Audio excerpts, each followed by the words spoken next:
So in this episode of the Leadersmith podcast, I'm going to talk about 10 questions that will help you know if you have a really great business model. Stay tuned.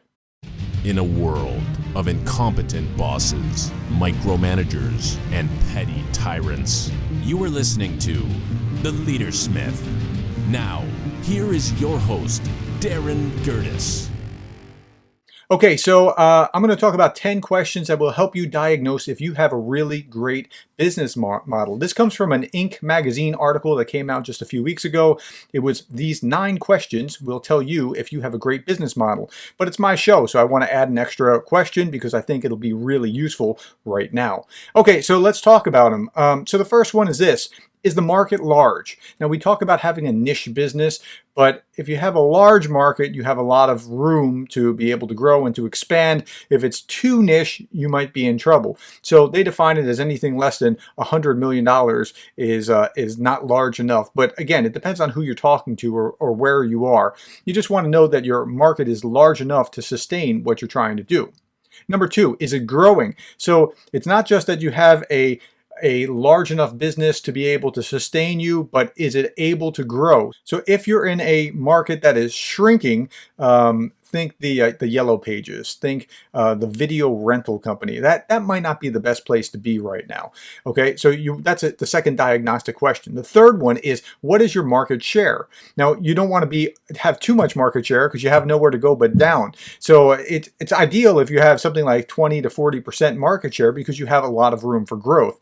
Again, if you have too much of the market, you might not have any room to grow, and that would be a bad place. So that's number 3.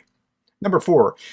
Is the basis for competition clear? So traditionally you have things like cost or innovation or customer intimacy, and they are called different things at different times. But if people are coming to you by cost, think Walmart. That's a different customer that's going to go to Walmart and Aldi's than one that's going to go to another organization for intimacy or hand holding and being cared for, or another one that's really geeking out and all about innovation and a new latest greatest thing. So what's the basis for how you're attracting your customer? And they said this, and I thought this was really good. The key is to pick one that is validated by your customers in the form of orders. Okay, so if they're buying from you, why are they buying from you? That's what we mean. And so if they're buying from you because you're low price, you can't run into innovation, and vice versa. If they're buying from you for innovation, don't try to sell them on low price. Okay, number 5, what is the nature and percentage of your recurring revenue? Okay, so here we're going to get into the weeds a little bit. The more recurring revenue you have, the better you are. Okay, so if you have, think about satellite TV and cable TV. Now, I would hate to be in the cable TV business right now, but remember how cable TV used to be like 2 years, we won't raise your rates and we'll have a contract. And we don't like contracts where we're locked in, but they love those contracts. Now, I wouldn't want to touch that business right now. I would hate to be in that business right now, but I love the idea of having a contract. Now, a step down from having the contract is having a system where you're continually upgrading. Okay, so your software gets a newer face on it and newer tools and uses, and then you have to keep going and buying new ones. That's even better. Or let's think about it like this. There was a landscaper outside in the yard next door to me just a little bit ago, and I was thinking about what we're going to be talking about, and I thought, okay, so a landscaper, if he has a contract with the neighborhood, like they do in my neighborhood, they have a contract for the common areas, that's where you really want to be. Now, another place is where you have contracts for specific homes, and even if you don't have an ongoing contract, the grass is still going to grow. So that is sequential revenue because you'll probably keep going back because you want to get it done. What you really don't want to be in is like the odd jobs, the one-offs. Because if you're an odd job land and you don't have any recurring revenue, you have to keep coming back to get new business every time, and that can be really draining. So what is the nature and percentage of your recurring revenue? If the recurring revenue is high, you're in good shape. Okay, number 6, what is your annual customer retention percentage? So I just talked about this or touched on this a little bit, but if you want to keep your customers, so if you can retain 100% customers, great. It's going to be hard for that landscaper with the one-offs, but it'll be really easy for the landscaper who has a contract and will keep coming back as long as the grass grows.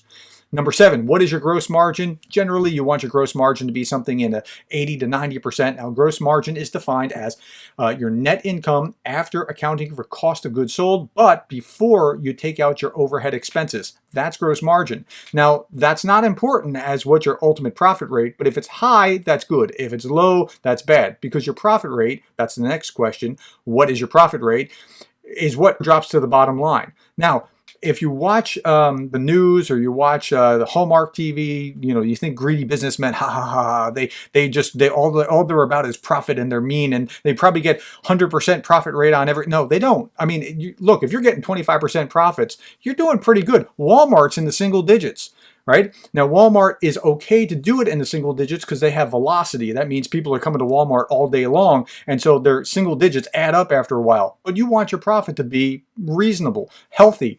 And the article said this: magical things happen to the value of your business when you combine high profits with a high percentage of recurring revenue and a high growth rate. That's really where you want to be, and that's in the center of all that.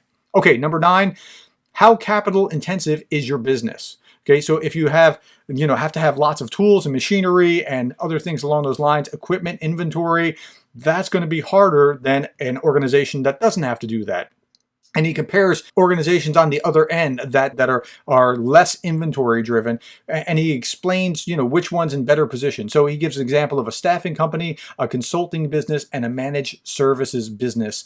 And so the staffing company is in the least valuable kind of position because they don't have a lot of recurring revenue. I mean, they staff them and then they go off and they probably get hired by an organization. And if they didn't get hired, they're probably kind of not that great of a worker, and so that's why they didn't get hired. The consulting business is in better shape. It's more profitable. It's not capital intensive. And it still has the problem with the lack of long-term recurring revenue, but it probably lasts longer per job. But the managed services company will benefit because it has long-term contracts, it has a steady stream of revenue, and it doesn't have a lot of high inventory to weigh it down. Okay, so those are the 9. Let me give you 10. Are you pandemic proof? What I mean by that is, are you still going to survive in a system where you're not dependent on large numbers in order to make profit? So like a theater or something like that, where you have to have a full house. If you have to have 80% full in order to get some decent revenue or return, that's going to be a problem in the pandemic. If you're in a place where you have to socially distance, but you're organization or whatever it is that you do doesn't allow you to socially distance, that's going to be a problem. Restaurants have problems, and so do personal services where you have close personal contact. So if you're not in those categories and you can still zoom in and do whatever it is that you're going to do, you should be fine. That's the one that I want to add on to what we've just talked about in the article. I'll link this article below. You can read the article on your own and refer to it, but I want you to think through your model. Is your model healthy? Is it sustainable? If it is, you're in good shape. Okay, so that brings me to the quotation for contemplation for today. It's by William Pollard, and he said this: learning and innovation go hand in hand.